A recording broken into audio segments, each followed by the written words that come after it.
Welcome back to Sundays with Sheetal. We have today with us Vishakha Chhabria, and she's a nutritionist, an MSc in food science and nutrition with 2 years of experience of working as a dietitian at MS Ramaya. She's also a life member of Indian Dietetic Association. She's done a thesis on predictors of type 2 diabetes and mellitus risk. Now, today's topic is not only about diabetes or only about your diet and nutrition for losing weight. It's about food for your body, your mind, and your soul.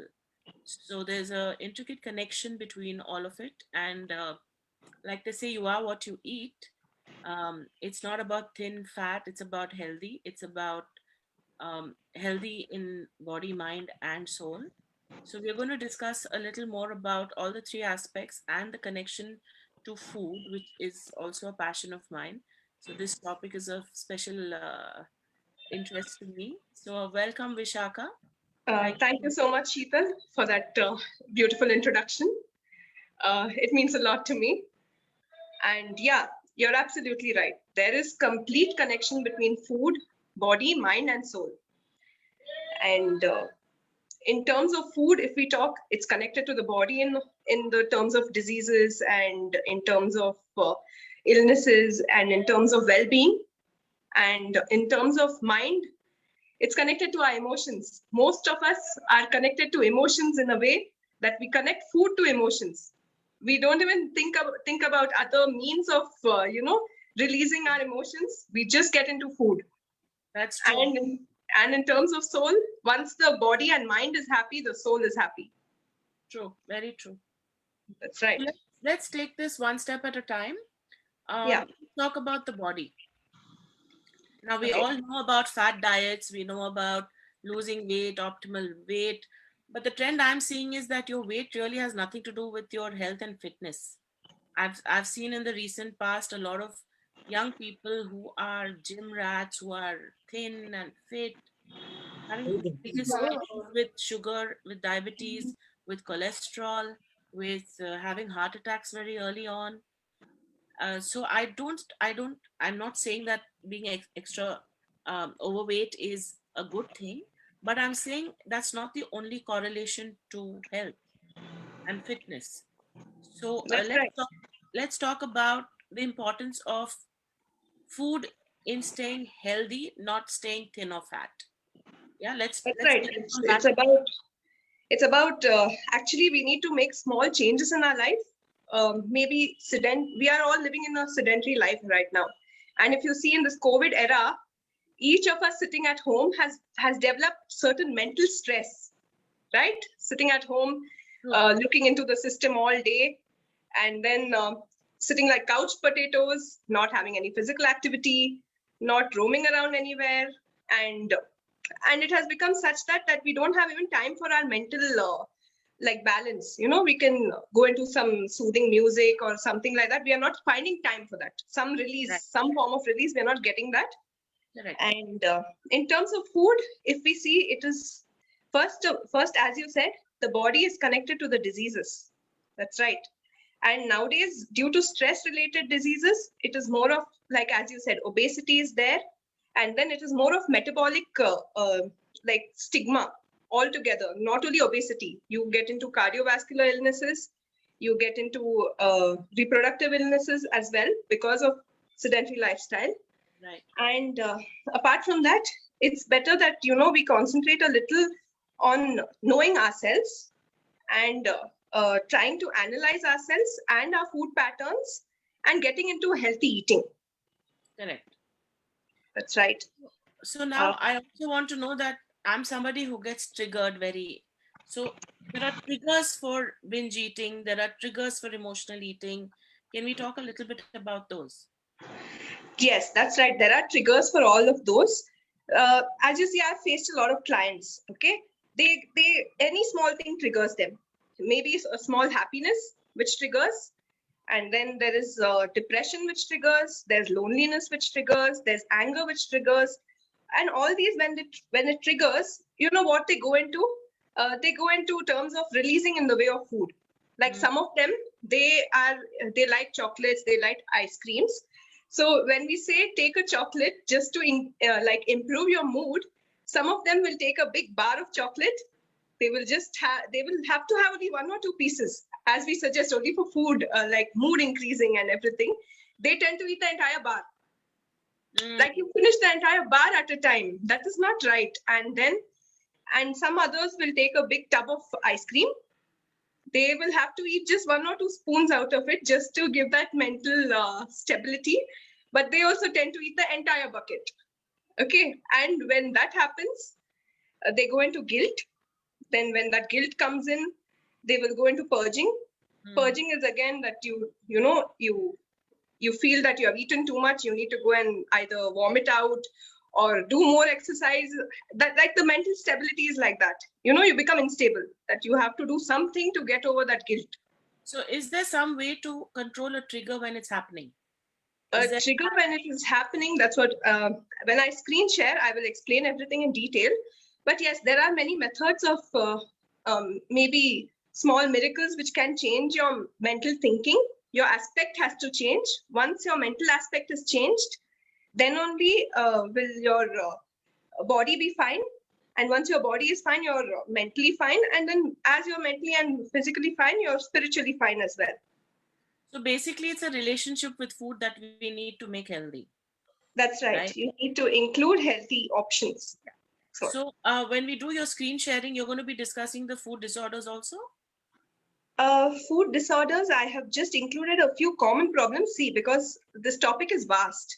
Yeah. The body itself is vast. You have so many diseases. You have external diseases, you have internal diseases. So I have taken a few common problems. Like we can talk about skin care, hair care, bone health. That is what I have taken, because these are the things we are facing in this era, especially during this lifestyle timings of COVID. We are going through all this. Right. So let's quickly get on to your screen sharing. That's right. We will get into that. Cover the body aspect, and then we'll come down to the mind and the soul. Yeah, and in terms of mind, I'm going to be talking about eating disorders. Right. There are a few types of eating disorders. Once people realize, that they have those eating disorders, there is no time that, you can always change. Like once you realize it, once you do a self-analysis, you can always change. Yeah, many people may not be knowing that they have a eating disorder because they might think it's just normal. Yeah, that's right. Know the kind of disorders that we may not even be. We're only aware of bulimia and anorexia. There are so many others. There are others too. Let's go through this quickly. Yeah, let's go to this straight away quickly. As I already said about this, what am I talking about the body? What am I talking about the mind? What am I talking about the soul? I will go straight into origin of diseases. As I said, that sedentary lifestyle is one thing, but there's also a genetic effect to it. Like generations to generations, we have been facing things. Genes are passing on from generations to generations. So there could be a genetic disease. Karmic, we are into a cycle of births and deaths and rebirths and everything. That there is a connection. Yes, we can't deny it. There is a connection. So that's why it's karmic as well. Stress related, as I already said, because of the lifestyle, and decreased immunity. If you see the environmental factors these days, how did COVID come into existence? It came because of environmental effects, right? So that's why you can see that that is also a cause for origin of a disease. Okay, I will go straight to skincare now. Most of us are facing acne, right?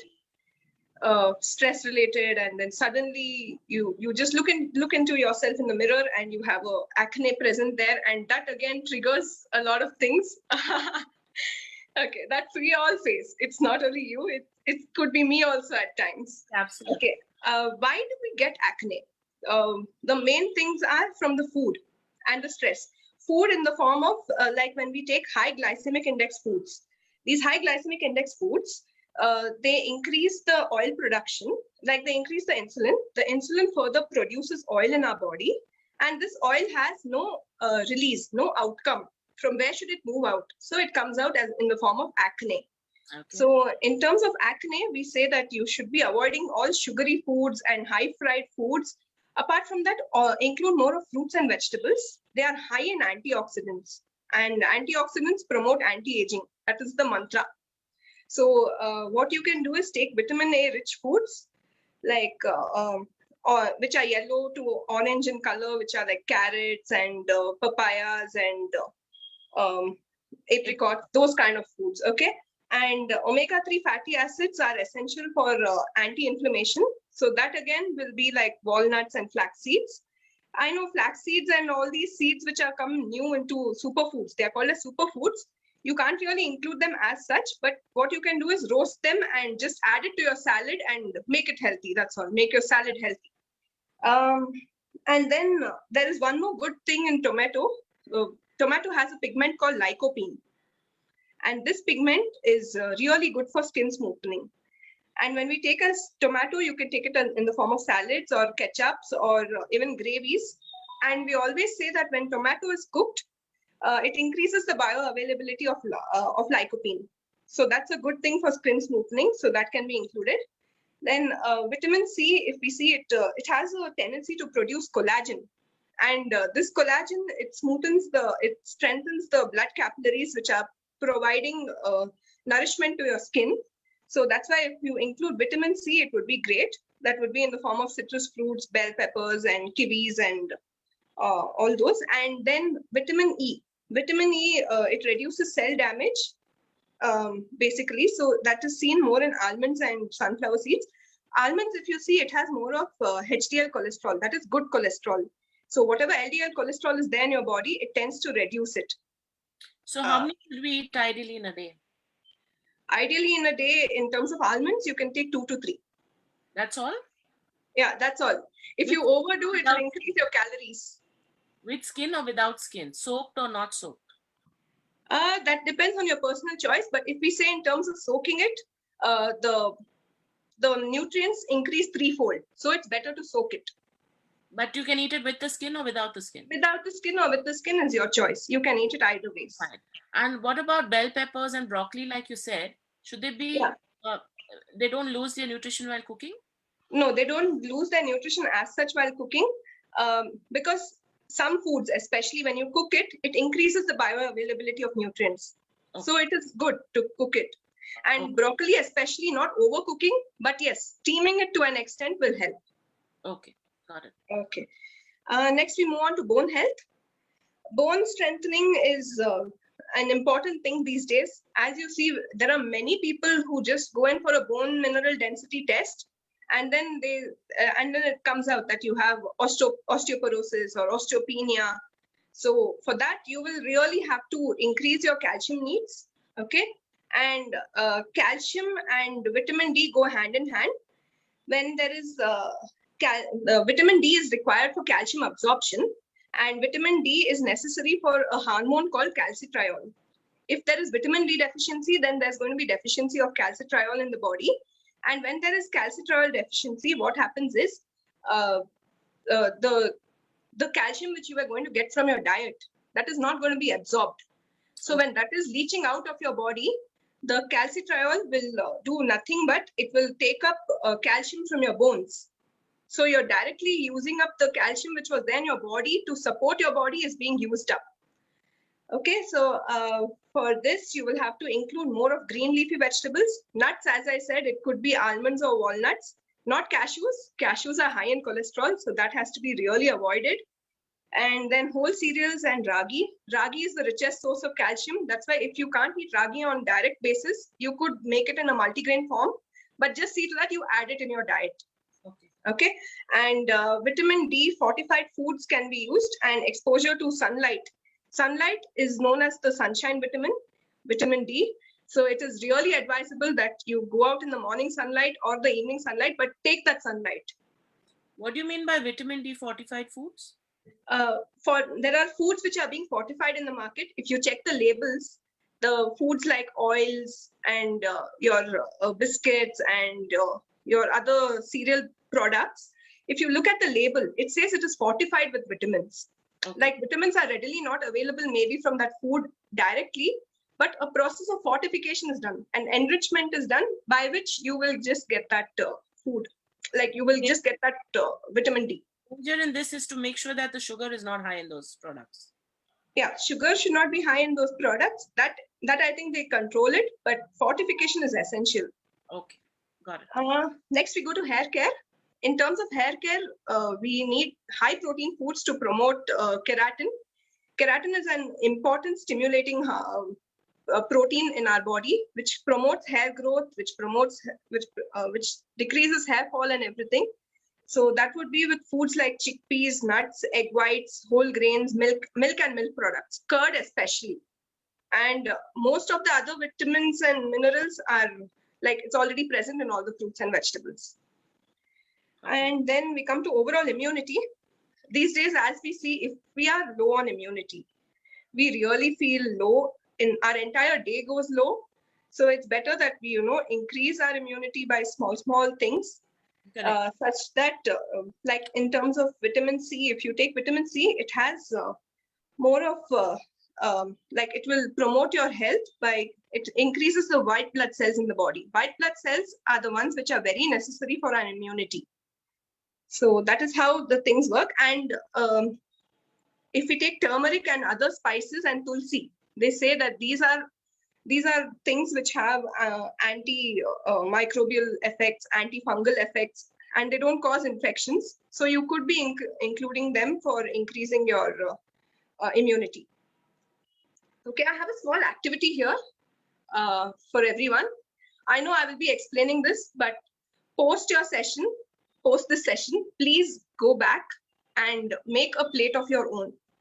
This is called the MyPlate. What is being visible, it's called a MyPlate. So when you go back, you just have to draw a plate in which you will add all the food groups and even junk foods. You'll have to really be specific. If you're eating junk foods, you will have to put it in this list. Okay, you don't have to avoid it. So if you see, half of the plate is, there's no place on your plate for junk food. That's right, there's no place. That because junk food is a kind of happy food, a cheat food which you can take only occasionally, not on regular basis. Okay, so if you see, half of your plate is fruits and vegetables here. The half 3/4 portion is again has proteins and grains, and one more small portion we have is dairy products. Okay, so that's all about my plate. And so fats and oils are not included here. Sorry? This plate is for every meal? This plate is not for an every meal. It is in the entire day, how much portion you're like adding into, like percentage of fruits, percentage of vegetables, percentage of protein, percentage of grains. And in proteins only come your nuts and non-veg, and all those also come in that protein only. So make sure that you try to self-analyze all this. Like make an analysis whether you're being able to eat the right healthy food, or are you taking a lot of junk food and making your life a little, I should say, going towards the bad side. So it's better to come back to this. Let's talk about fruits for a minute. Yeah. I think everybody makes the mistake of eating. I know a lot of people make the mistake of eating fruits with their meals or after a meal. Ek slice mango kha liya, or you're having 5 different fruits at the same time. What I've heard is that you need to eat fruit either first thing in the morning or in between meals. In between meals, it is more ideal. And also you don't have more than one fruit at a time. Is that true? It could be like fruits which are interfering with each other. Like you can't have a papaya with a Mossambi. Like those again are not going to, they're going to interact. Okay. It's based on the alkaline and the acidic nature that will interact. So those kind of fruits are not to be taken together. You can take a mixed fruit, not that you can't take, but see to that you don't overlap with these fruits. Acidic, alkaline, make a balance of them. You don't mix alkaline with acidic. That's what you're saying. No, that's what you don't have to mix. It's best to eat citric fruits alone, right? Yeah, that's right. Citric fruits on a separate basis, other fruits on a separate basis, and not post meals. Post meals, if you take it, it will really shoot up your sugars. Right. So that's why not post meals, and not at night too. Yeah. Night, if you eat and then you go into hyperglycemia at night, in terms of diabetes, especially, they go into a condition called hyperglycemia, where the sugars really shoot up. So that's why you'll have to manage with that. And portion size of the fruit is necessary. Right. Portion size would be at a time to eat just maybe a cup of fruit, say 100 grams to 150 grams, not overdo fruits also. Correct. And at regular intervals, as you said. And also, Not it's better to eat the fruits than drink them, right? That's right. When you eat a fruit, you get that fiber content. When you're making a juice, you would probably make the juice, and then whatever is left, the residue, the fiber, you would be discarding it. That fiber is actually necessary for relieving you from constipation, and then also to make your body soluble. Like all the food which will go in will become soluble and come out at the end of the day. It won't become hard. Got it. Okay, let's move on. Okay, let's move on. Our next topic is mind. As I said, that emotions are connected to food. And if we see that these days in this era, especially, we are really worked up, right? We are doing excess work and our brain is like getting tired. We are getting lethargic. And then we are going into emotional trauma. So that's the reason why we need to really analyze ourselves. Like, are you going in the wrong direction? Then we need to come back to the right direction. Okay, I will talk about I have categorized 4 eating disorders over here. So we'll just talk about them. As you said, you know about anorexia and bulimia. That is very common. But there are other things which are uncommon. I will speak about them as well. Okay, when we talk about anorexia nervosa, it is more about having a reduced appetite. These kind of people, even though they don't have a reduced appetite, but they tend to self-starvation. They will keep themselves in self-starvation. They will not eat anything. That is because they have the fear of gaining weight, one, and they also see themselves as overweight, even though they are normal. To look at, they are normal, but they tend to see themselves as overweight. Okay.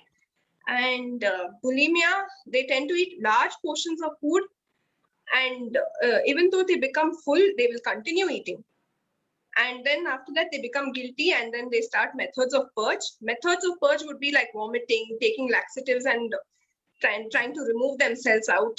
And then again, these also have fear of gaining weight. And then we have binge eating. That is again uncontrolled eating. They just eat and eat and eat to release their emotions. If they are happy, they will eat too much. If they are sad, they will eat too much. If they are angry, they will just stuff in food. And they become overweight and obese. And at that time, they will move on to other diseases as well. Slowly progression to diabetes, to hypertension, and that's the way they reach. And then we have pica. Pica is pica. Not many people go through, but there are a few people who have that emotional imbalance, and they will go into this state. They tend to crave for non-substances, like non-food substances, like ice, soap, chalk. And I have seen such people. And so you really need to. Vishakha, when we were talking initially, Yeah, this is a new thing for me. Like, I've seen cases where people eat their own hair and stuff on TV. True. I didn't know it's an actual category where you can eat different kinds of non-food categories. That's right. It is. I have seen 2-3 cases, especially when they are like depressed, when they are going into heights of depression, loneliness, when there's nobody around them, they go into such methods. That these kind of methods they feel will give them some sort of emotional release. Like when they eat it, they will get some mental stability. Okay, that I've done something satisfactory. But they don't realize that they are going into such unhealthy methods and causing problems for themselves. If you see we would have seen 1 or 2 cases in which they would have really, as you said, like eaten hair, and then they have gone in for a surgery of removal of all that impurities from the body. So that is again like self-torturing yourself. I saw this episode on Grey's Anatomy where overachieving lady who's a designer and very world famous and all of that, and she's in the hospital and they can't figure out her pain and what is happening in her stomach and all of that. They go into surgery for something, but they find her whole intestine is filled with hair, and apparently she pulls her own hair out and she's eating it, so she's got bald patches, and the hair has taken the shape of the intestine. Okay, that's what That was my that first shows that there was just emotional imbalance. Yes, yes, absolutely. It shows such low self-image, and That's right. it's such a psychological issue. So I'm glad that we're talking about this, and And these are all treatable. Apparently, you just need to go to that's the right. You counselor. just have to do a little self-analysis of yourself. There are No, self-helping you need methods as well. counseling and therapy here. This kind of cases, you need to go to a counselor and get some, professional help. And these kind of people, they won't even come out that Yeah, they are into such yes, things. You yes, really have to, as a yeah, counselor, as a nutritionist, you really have to poke and get into matters, yes, yes. because they don't reveal it out. Right. They just It's an can't. embarrassment for them. It's an embarrassment for them. Yes, that's right. It's We have very a question. embarrassing. We have a question from one of our Facebook viewers asking, what are the alkaline fruits? If you can tell us a few examples. A few alkaline fruits would be like apples, and Papaya, then papayas, bananas. These all come under alkaline. Acidic is mainly right? citrus fruits, lemons, oranges, grapefruits, and yeah, that is about it. Other fruits are categorized as normal. It's just that acidic is only citrus fruits.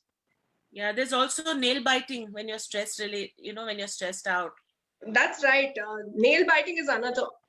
Like there's small nervousness, there's small anxiety, there's anger on someone you take out by just biting off your nails. Yeah. Okay, So so that I've also seen. I've heard of cases where people under stress chew off the skin around their nails when there are no nails left.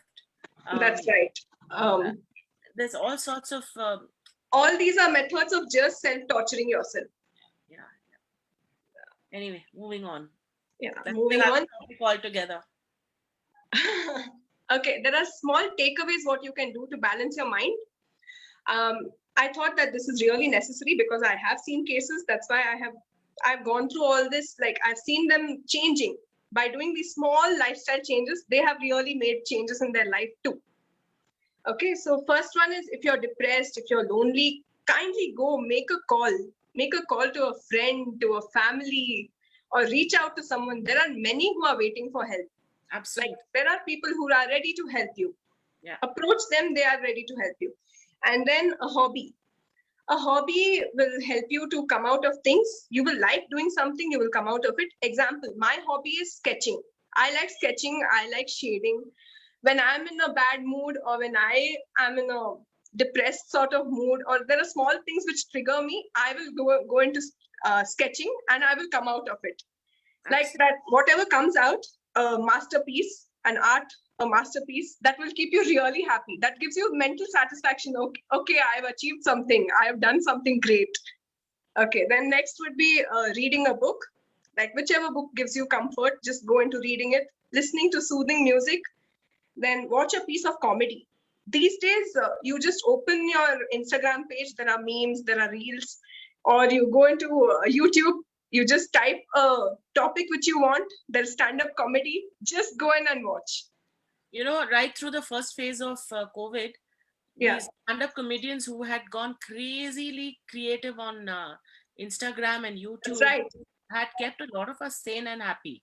Like True, Danish, very true. like that Kusha, there's so many of them, and they have blossomed during the COVID times because everybody was Because watching. everyone was locked it at home. Yeah, and there's such appreciation for their talent because every case, every new development was a topic for a creative comic. It was just 1 minute long, but it just made you It will laugh really and touch your believe. heart and touch your mind. Yes, absolutely. And you're right, music, dancing, just put on some music and moving. I got into painting during this lockdown. So I think it's important to keep your mind occupied. I think that old saying, I always go back to the old sayings and phrases. An idle mind is a devil's workshop. True, very true. It can show up in food disorders, it can show up in depression, you're overthinking, overanalyzing, so you're going to get too deep into things unnecessarily. It's just important to keep yourself occupied mentally. Yeah. And all these things that you have mentioned here are very important, and so is, I think, maintaining a gratitude journal. That's right. The more You you need to realize really write about yourself. the more you realize you have so much to be thankful for, what you don't have, and the problems will start looking smaller. So I think Yeah, it's very right. important to write down notes to self, which is a form of journaling, um, and always write a gratitude note at the end of the day. We have a group called Fountain of Joy, where we every day we start the day with each one putting up a positive word with an alphabet that we choose. So we go from A to Z, and then we start again. And it's so nice to see the words that come out from people, and it's nice to read that whole list. You feel so good. So it's all about keeping yourself positive. So if you're interested in joining us, please let me know. We'll add your number to that group on WhatsApp. But please, please, please maintain a gratitude journal, everybody, and keep yourself occupied. Yeah, Do and the one good. more thing was, what will happen with this journal? There will be self-love, inculcation of self-love. There will be self-promotion. Then you start accepting your body image. That is most important. Very If true. you're happy with your body image, anything will keep you happy. True. Very And acceptance. You need to really accept yourself the way you are, and awareness. yes. Correct. So I was talking to Nandita yesterday, whose platform we are currently on, Zaivic, and she told me a very interesting hack for when you're beginning to sit to eat.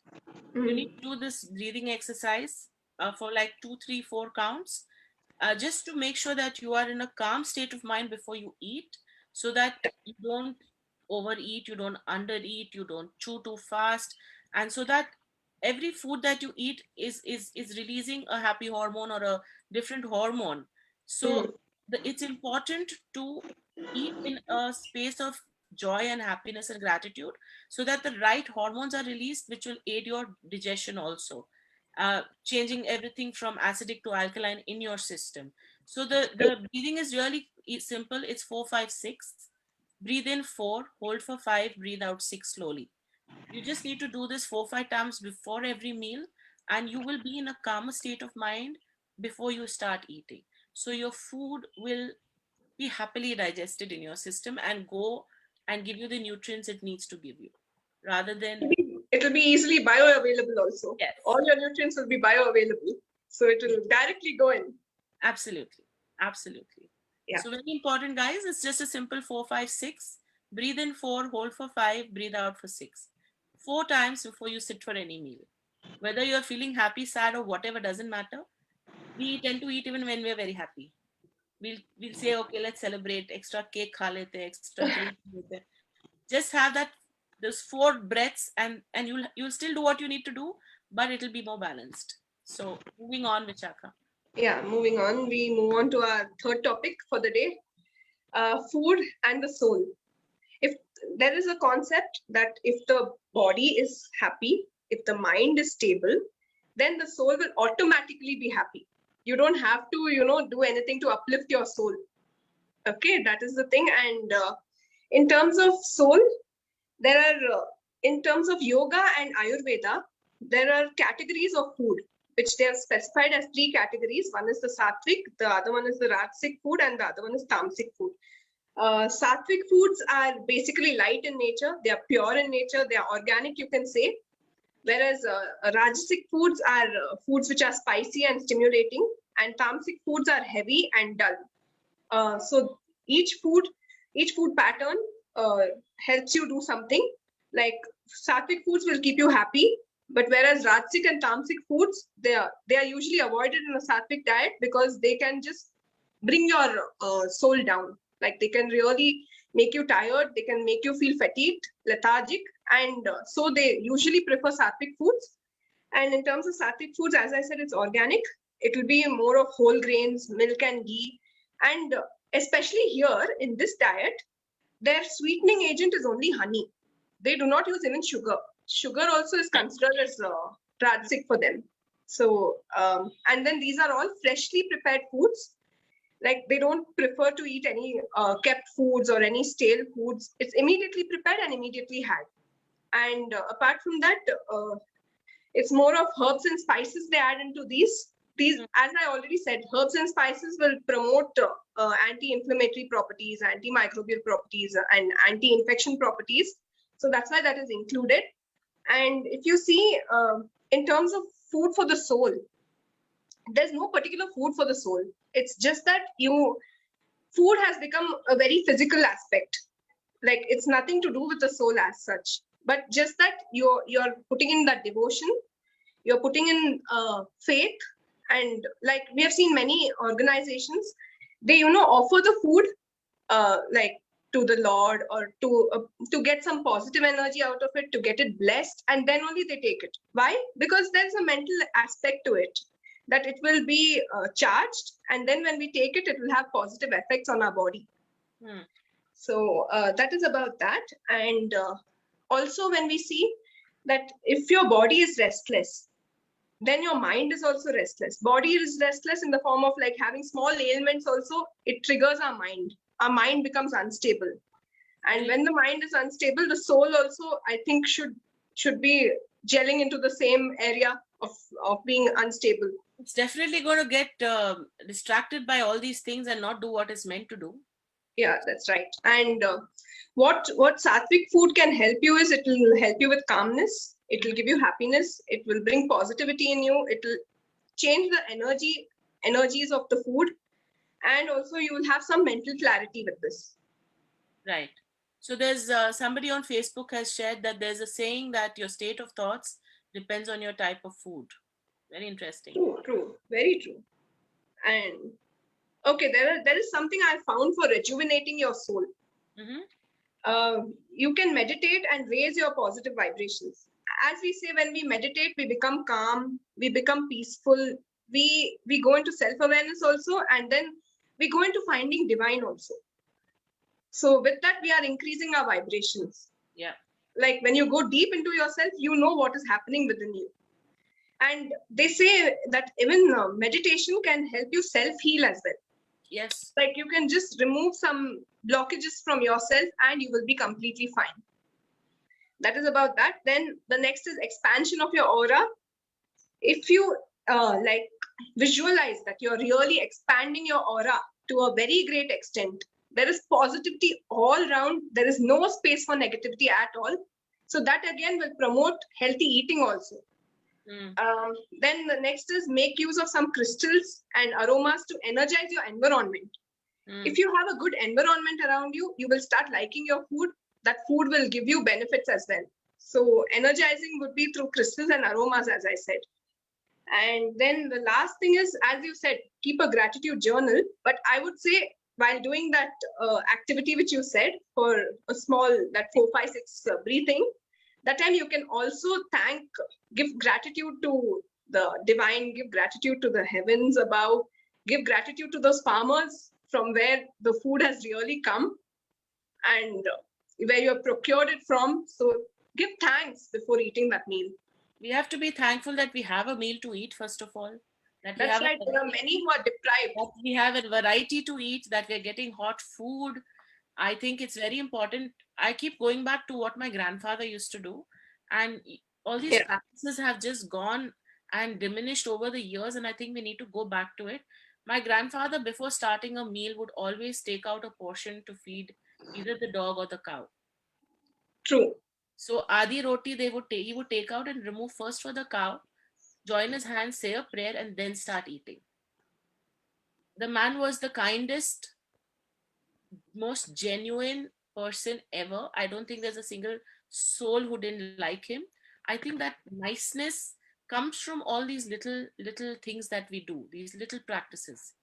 And so, when you're talking about practices, no, he would start his day in the morning with dry fruit and milk. That was his first meal at 6:30 in the morning. 10:30 would be his breakfast. 4 o'clock he would eat a fruit, either a papaya or a musambi or whatever the fruit of the season. One fruit. He would have his dinner by 8:30. He would be done by 8:30. But every meal he would take out something for the cow. And he would go every day after the next morning, he would go and feed the cow and come.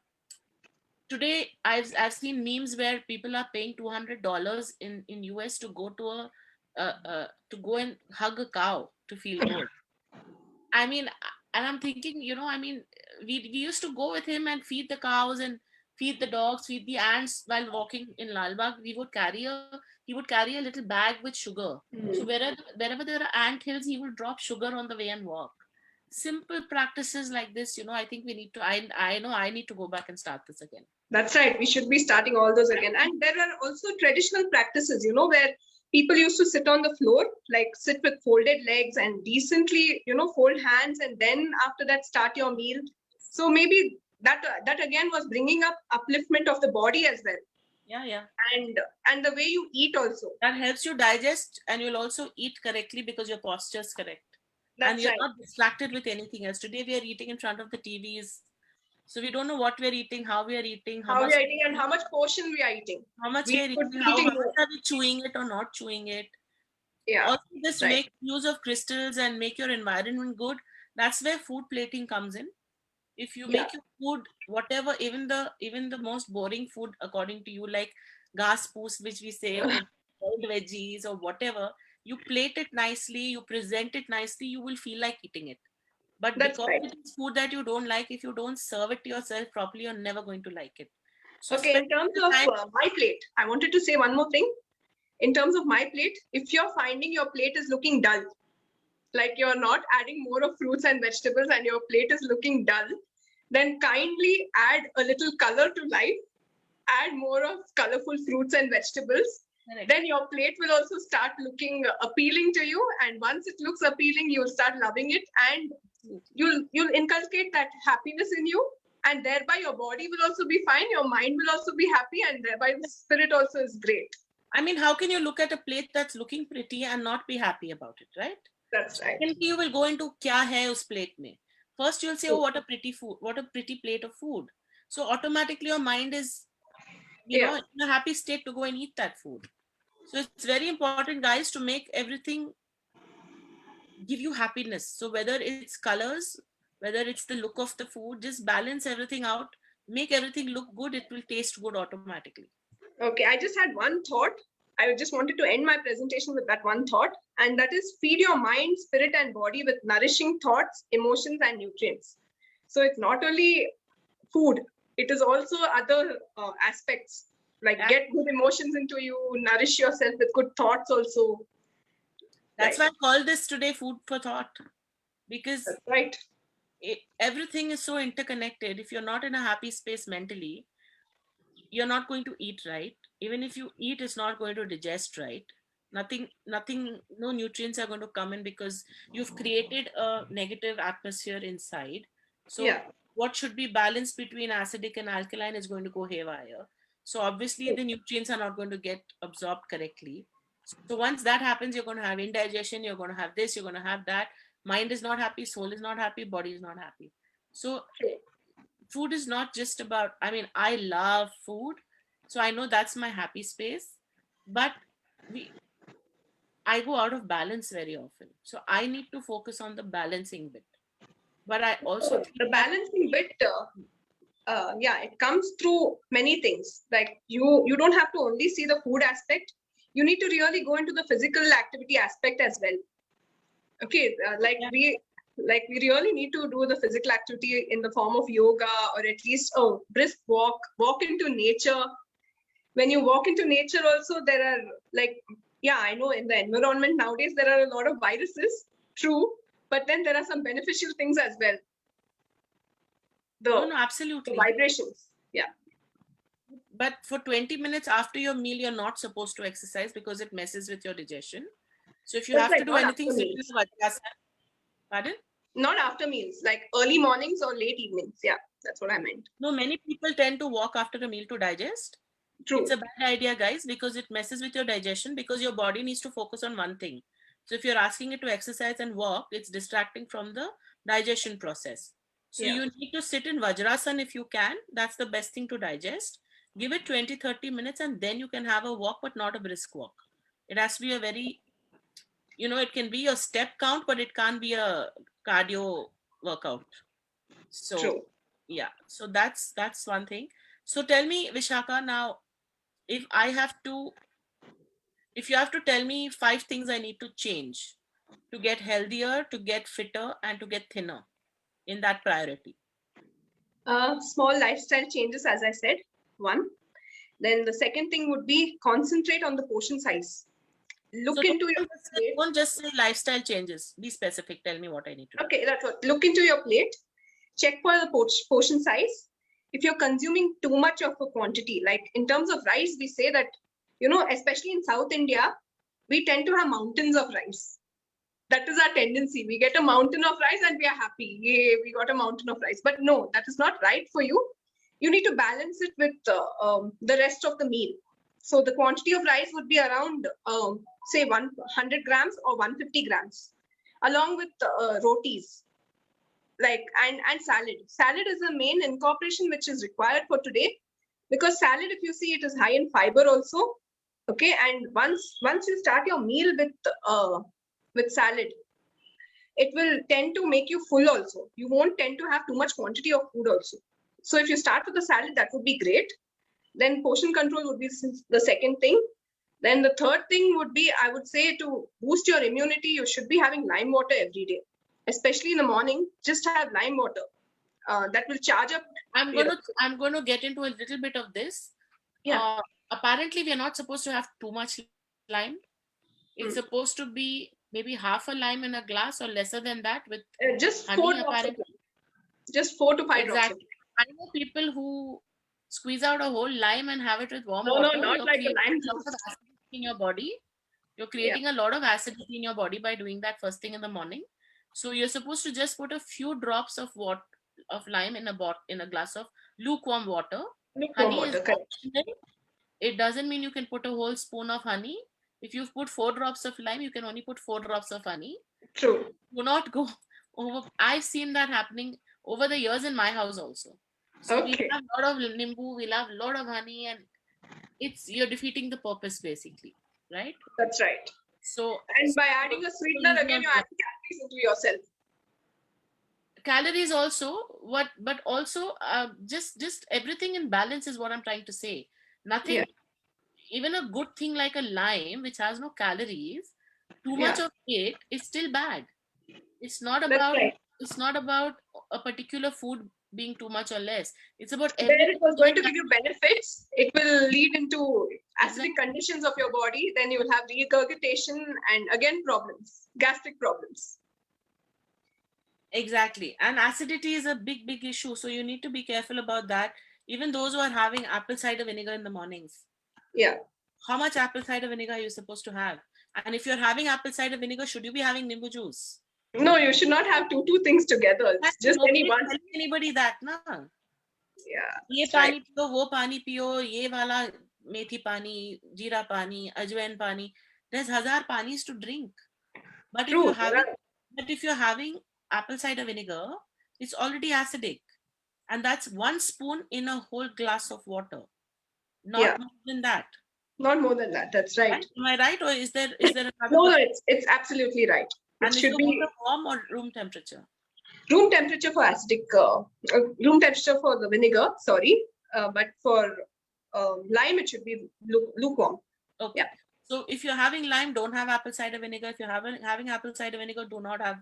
Yeah, do not have it because it interacts again. There's also a theory that you can have apple cider vinegar before every meal. Is that correct? See, research hasn't proved it. There are some foods which particular individuals take it.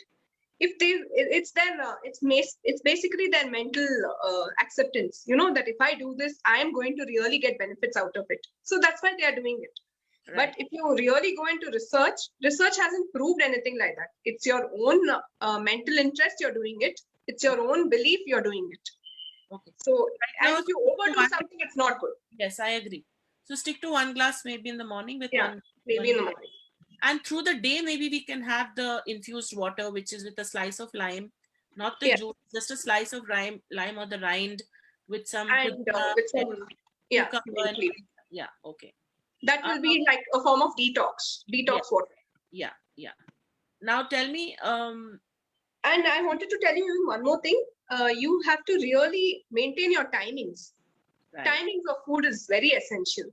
See, now if we have haywire timings of food, our body is also going to go in haywire directions from this way to that way. And so if you start with in the mornings, as you said, with lime water and maybe dry fruit, then followed by a 2-hour gap, and then take your breakfast.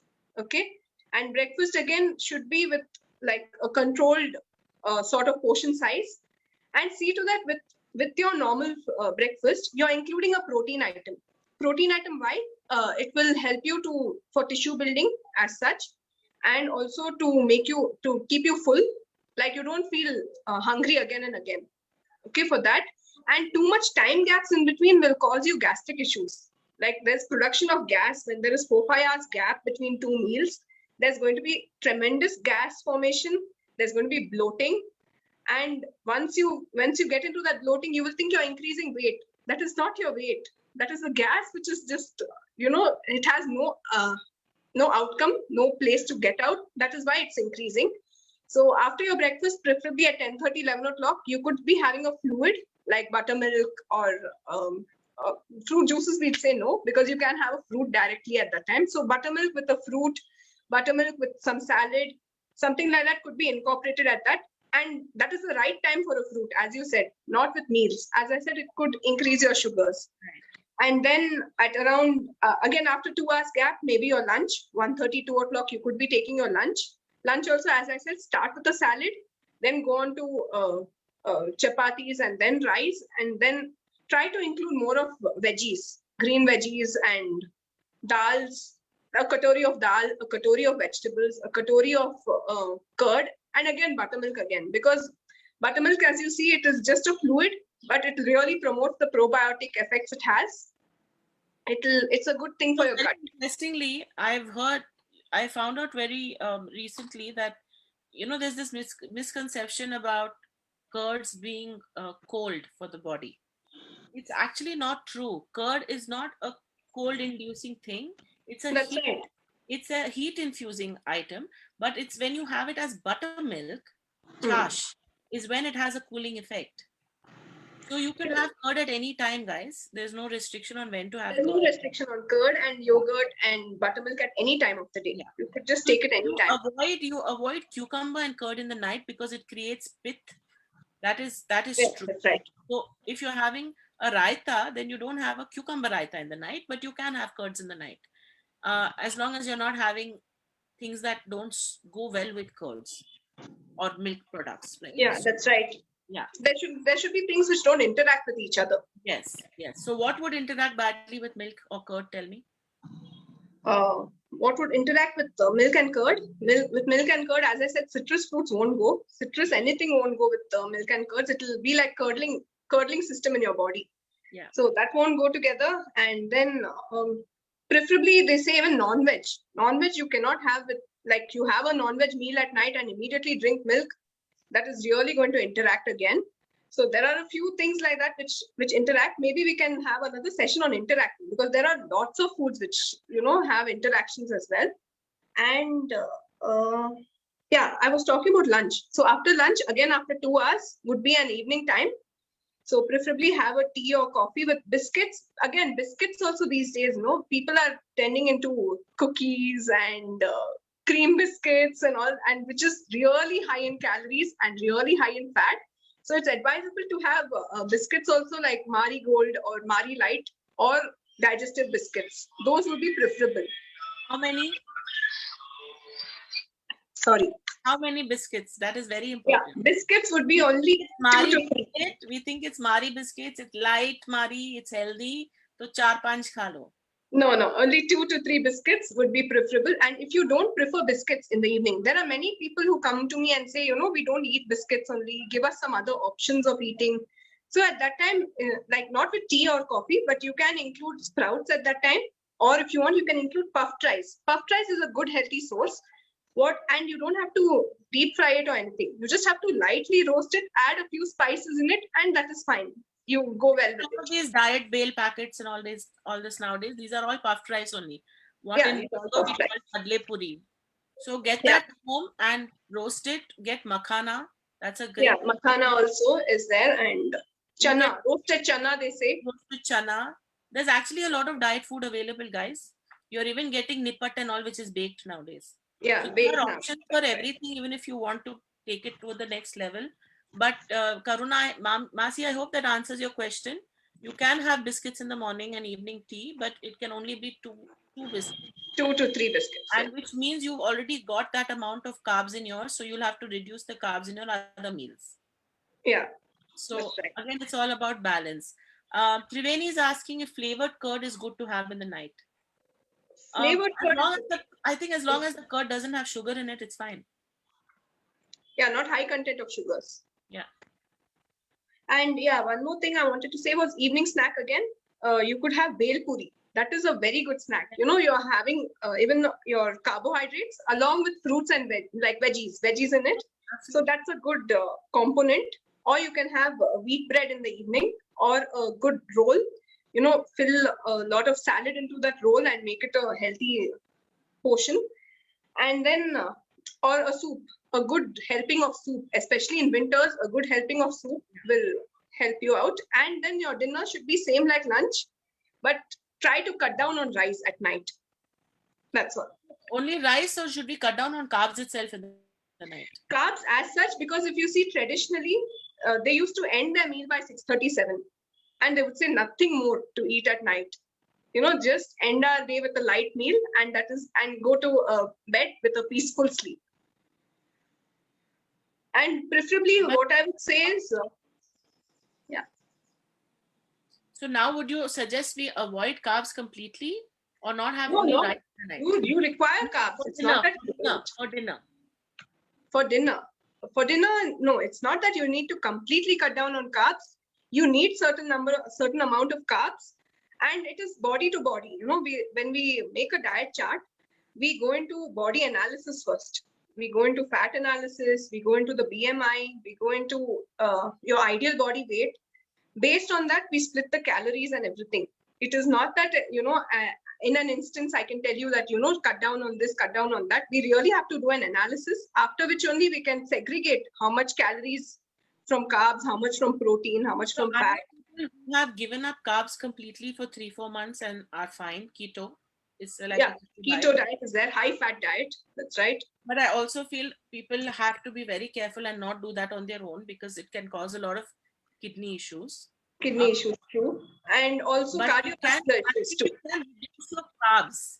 I think you can definitely reduce the carbs intake in the day, and also not maybe in a single meal don't mix rice and roti.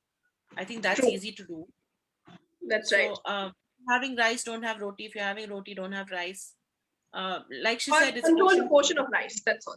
Yeah. Just control the portion of rice. And rotis also, what you can do is you can make multigrain rotis. Yeah. You know, they are more healthier than our normal rotis. Like just add in a little soya flour, a little ragi flour, along with wheat flour, and a little of bajra flour, a little of jawar flour.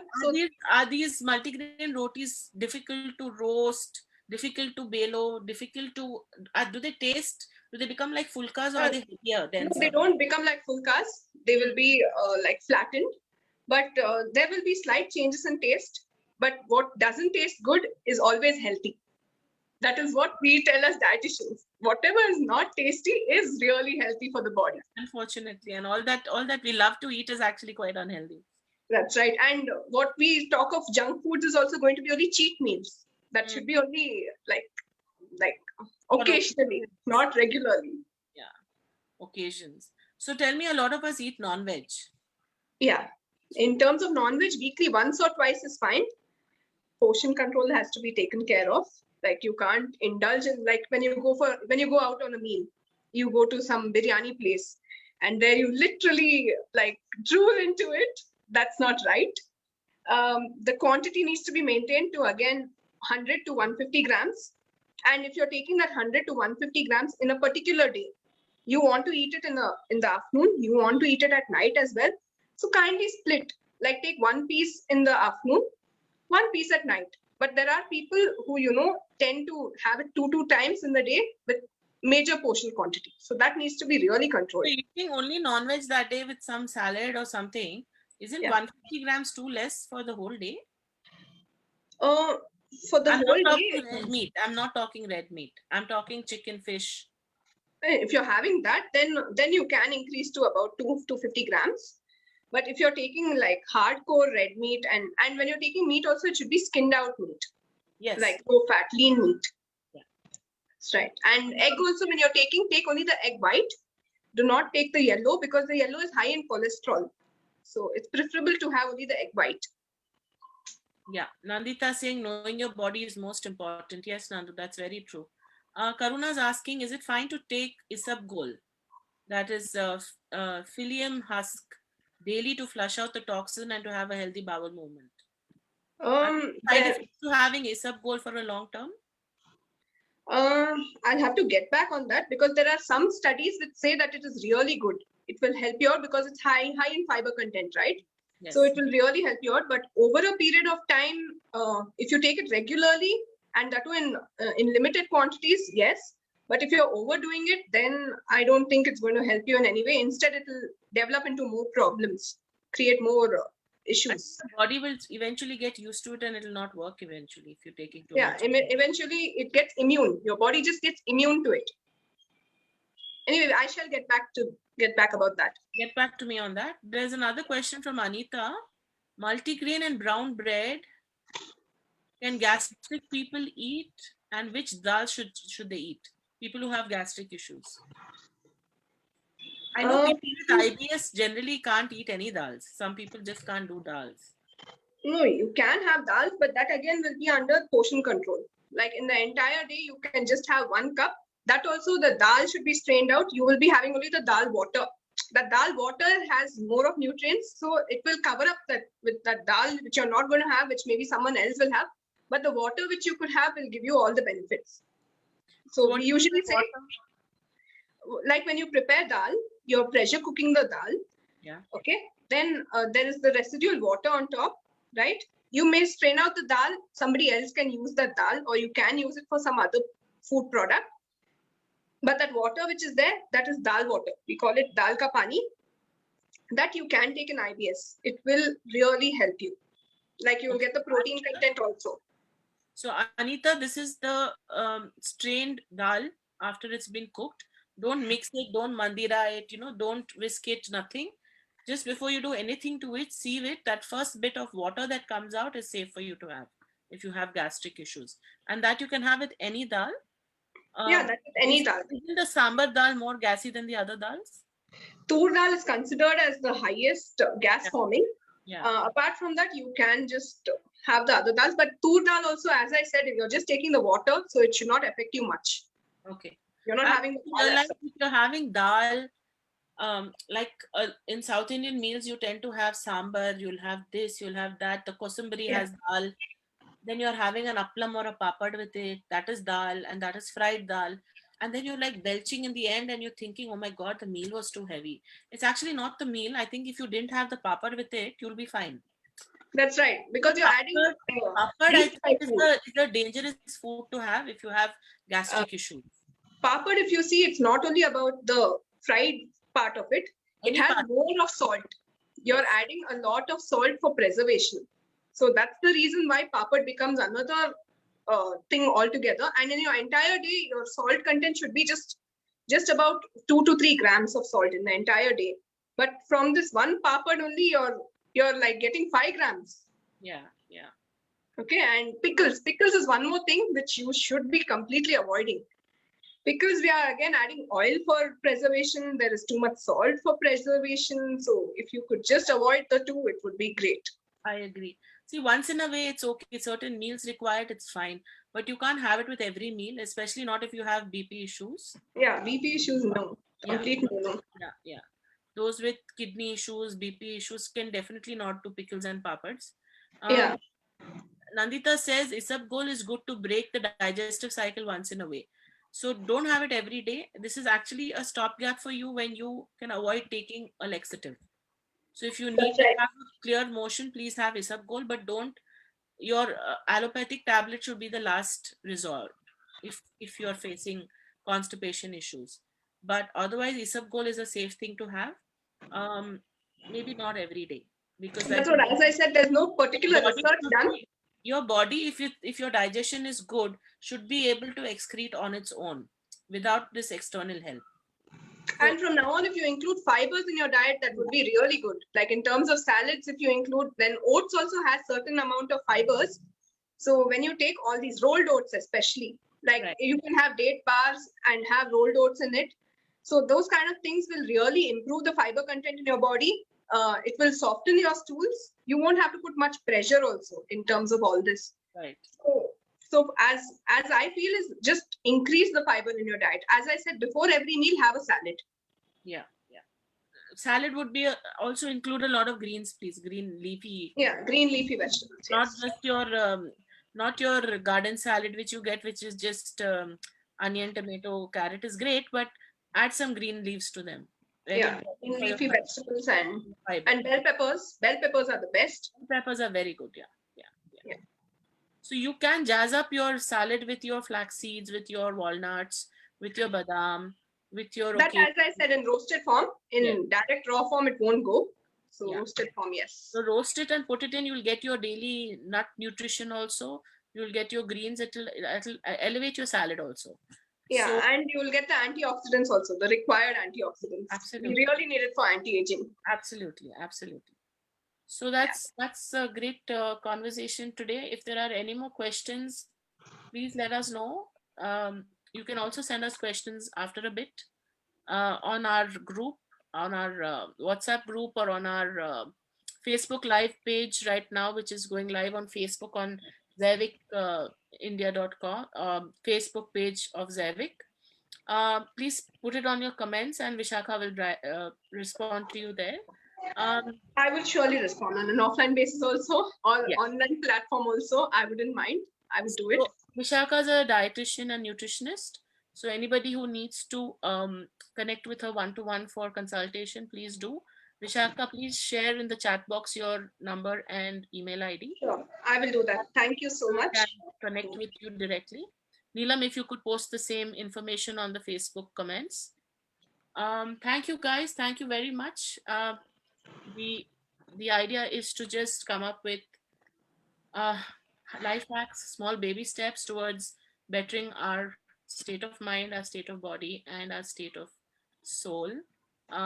Let's just get into a better space. Now's the time. We've all gone through a year and a half of contemplation and thinking, and enough time to delve deeper. So let's take these little nuggets of wisdom that she has shared with us today and make small changes, small life hacks, baby steps. It has to be baby steps. Don't do anything drastic. Your body also can't take the shock. So go easy on yourself and do everything with happiness and gratitude. I would express deep gratitude to you, Sheetal, for everything, for the help, for the good conversation we have had. It was a good connect. Thank you so much. I would like to thank Nandita as well at this forum, and I would also like to thank Zaivic team. The background team has worked a lot for this. Yes. So I would like to thank the team as well. Thank you so much. Yeah. Thank you. And I'm hoping a lot of people will connect with you for one-to-one consultation, because sure. Now's the I best would be time rather to help, guys. The time is now, always. It's never too late. So get cracking on yourselves. And thank you so much, Neelam, for all the help. Thank you, Nandita. Thank you, everybody. See you next Sunday. Thanks, Sheetal. Thanks, Vishakha. Awesome. Really awesome. Thank you so much. And yes, body, mind, and soul create a balance, and everything is fine. That is the ending. Thank you so much. Yeah. Bye. Bye, everybody. Don't forget to take those 4 breaths. 4, 5, 6. Totally. And gratitude, please. End your day with gratitude. Begin with gratitude. Bye. Yeah. Okay, bye. Thank you so much. Bye. Thanks. Bye.